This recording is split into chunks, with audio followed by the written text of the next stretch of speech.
Assalamualaikum warahmatullahi wabarakatuh. Perkenalkan, nama saya Muhammad Fahmi Mursid, angkatan 2017, pendidikan matematika Universitas Siliwangi. NPM saya itu 172151172. Nah, saya di sini akan menjelaskan tentang matematika ditinjau dari filsafat ilmu. Nah, yang pertama itu ada ontologi, yang kedua epistemologi, dan yang ketiga itu ada aksiologi. Yang pertama itu ada ontologi, yang kedua ada epistemologi, dan yang ketiga ada aksiologi. Langsung saja. Nah, untuk ontologi itu, jadi istilahnya itu apa itu matematika. Nah, matematika itu diambil dari bahasa Yunani. Perkataan itu mempunyai akar kata matema yang berarti pengetahuan atau ilmu. Secara umum ditegaskan bahwa penelitian pola dari struktur, perubahan, dan ruang. Tak lebih resmi, seorang mungkin mengatakan adalah penelitian bilangan dan angka. Dalam pandangan formalis, matematika adalah pemeriksaan aksioma yang menegaskan struktur abstrak menggunakan logika, simbolik, dan notasi matematika. Pandangan lain tergambar dalam filosofi matematika. Menurut Surya Sumantri tahun 2003, beberapa aliran dalam filsafat matematika itu, yang pertama ada aliran logistik, dipelopori oleh Immanuel Kant tahun 1724 sampai 1804, berpendapat bahwa matematika merupakan cara logistik yang salah atau benarnya dapat ditentukan tanpa mempelajari dunia empiris. Matematika murni merupakan cabang dari logika. Konsep matematika dapat direduksikan menjadi konsep logika.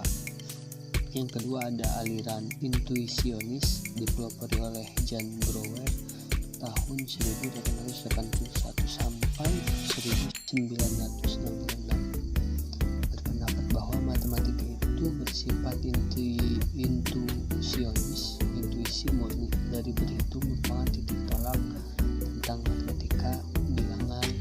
Hakikat sebuah bilangan harus dapat dibentuk melalui kegiatan intuitif dalam berhitung dan menghitung.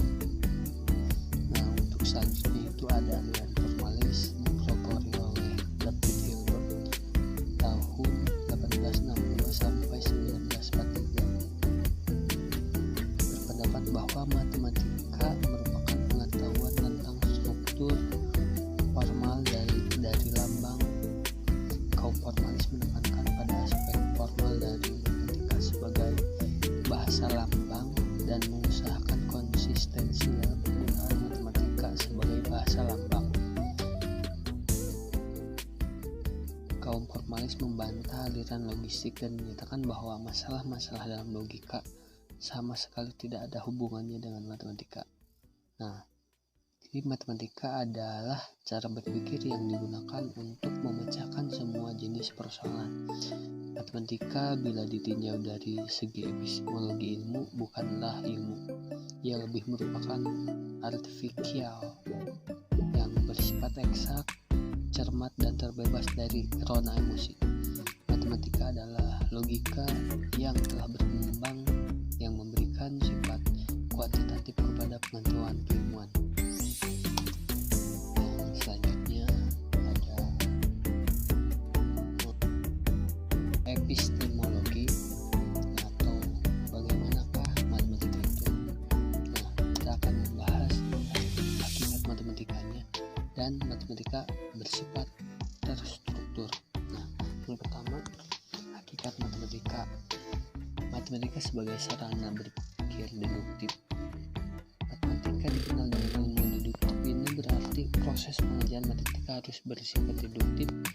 Matematika tidak menerima generalisasi berdasarkan pengamatan induktif, tetapi harus berdasarkan pembuktian deduktif. Meskipun demikian, untuk membantu pemikiran pada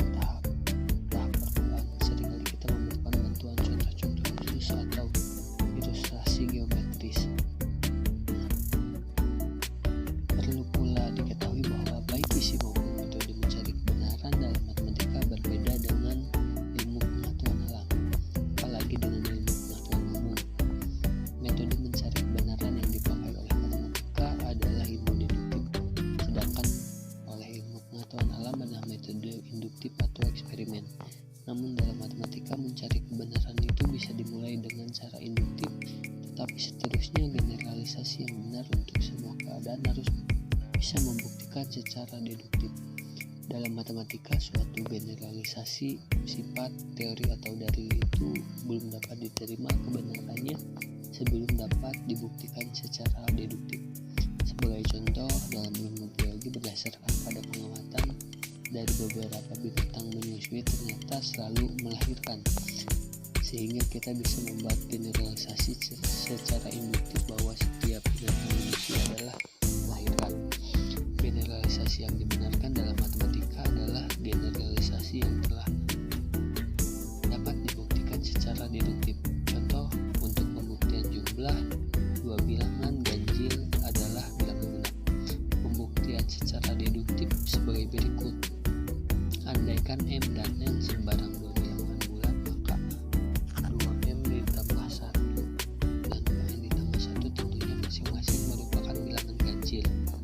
Jika kita jumlahkan 2M ditambah 1 ditambah 2N ditambah 1 sama dengan 2 dalam kurung M ditambah N ditambah N ditambah 1. Karena M dan N bilangan bulat, maka M ditambah N ditambah 1 bilangan bulat, sehingga 2 dalam kurung M ditambah N ditambah 1 adalah bilangan genap. Jadi jumlah dua bilangan ganjil selalu genap. Yang kedua, matematika bersifat struktur. Menurut Russ Effendi, matematika mempelajari tentang pola keteraturan, tentang struktur yang terorganisasikan. Hal ini dimulai dari unsur-unsur yang tidak terdefinisikan, kemudian pada unsur yang didefinisikan, ke aksioma atau postulat, dan akhirnya pada teorema. Konsep-konsep matematika tersusun secara hierarkis, terstruktur, logis, dan sistematis, mulai dari konsep yang paling sederhana sampai konsep yang paling kompleks. Dalam matematika terdapat topik atau konsep prasyarat sebagai dasar untuk memahami topik atau konsep lainnya. Ibarat membangun rumah, maka pondasi harus kokoh. Contohnya konsep bilangan genap. Bilangan genap adalah bilangan bulat yang habis dibagi dua. Sebelum membahas bilangan genap, siswa harus memahami dulu konsep bilangan bulat dan pengertian habis dibagi dua sebagai konsep prasyarat. Dari unsur yang tidak terdefinisi itu selanjutnya dapat dibentuk unsur matematika yang terdefinisi. Misalnya, segitiga adalah lengkungan tertutup sederhana yang merupakan gabungan dari 3 buah segmen garis. Dari unsur yang tidak terdefinisi dan unsur yang terdefinisi dapat dibuat asumsi-asumsi yang dikenal dengan aksioma atau postulat. Misalnya, melalui sebuah titik sembarang hanya dapat dibuat sebuah garis ke suatu titik yang lain. Tahap selanjutnya, dari unsur yang tidak terdefinisi, unsur yang terdefinisi, dan aksioma atau postulat dapat disusun teorema-teorema yang kebenarannya harus dibuktikan secara deduktif dan berlaku umum. Misalnya, jumlah ukuran ketiga sudut dalam sebuah segitiga adalah 1/2 derajat. Nah, mungkin itu untuk seperti itu untuk penjelasan dari epistemologi. Yang terakhir itu ada aksiologi. Nah, di aksiologi ini kita akan membahas tentang manfaat dari matematika itu sendiri. Nah, yang pertama itu matematika itu akan membuat kita itu memiliki pola pikir yang sistematis. Nah, matematika adalah salah satu pelajaran yang membantu kamu dan kita berpikir secara sistematis.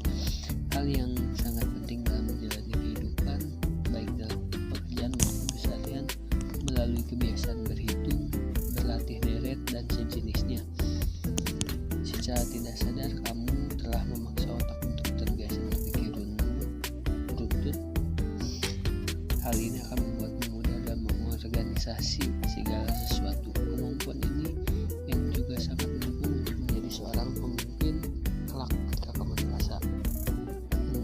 Kedua itu logika berpikir lebih berkembang. Seluruh aspek dalam pelajaran matematika berbicara mengenai kemampuan berpikir logis. Tidak ada asumsi, praduga, atau tebak-tebakan. Semuanya harus dihasilkan melalui perhitungan yang tepat. Bahkan berdasarkan literasi yang ditulis oleh Johnson dan Rising tahun 1972, matematika dibentuk atas dasar kebutuhan pembuktian yang logis. Pernyataan ini tentu semakin menguatkan posisi matematika sebagai media pembelajaran efektif agar kamu tumbuh menjadi orang yang anti galau. Logika akan membantu menajamkan pola pikir yang tentu membuat kamu mampu mengambil keputusan secara matang. Tentu kamu cukup akan melihat kondisi masyarakat sekarang yang mudah tergerus informasi hoax. Itu adalah salah satu contoh kemampuan logis yang rendah. Melakukan latihan soal matematika akan secara paralel melatih otak menggunakan logika berpikir secara optimal. Setidaknya kamu akan menjadi generasi yang lebih banyak berpikir dengan logika sebelum bertindak. Yang ketiga itu ada terlatih berhitung. Siapa yang tidak membutuhkan kemampuan berhitung? Tidak ada, kan? Semua orang membutuhkan kemampuan berhitung, bahkan dalam skala yang sangat sederhana seperti menghitung uang kembalian.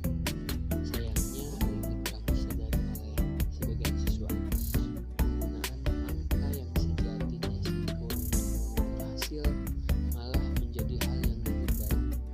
Perlu dicamkan, kebutuhan berhitung memang tidak perlu ahli, namun setidaknya mampu melakukannya dengan tepat dan cepat. Apalagi jika kelak kamu adalah seorang pebisnis, tentu kamu tidak ingin salah menghitung keuntungan. Keempat itu ada mampu menarik kesimpulan secara deduktif.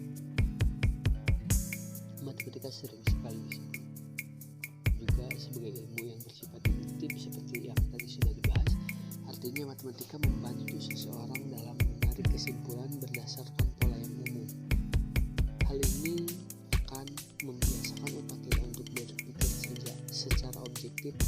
Kemampuan berpikir objektif lagi-lagi adalah satu dari sekian banyak soft skill yang dicari oleh seluruh bidang kerja. Maka dari itu, dengan sering menyelesaikan latihan matematika berupa kasus logika, kamu akan terbiasa berpikir secara rasional.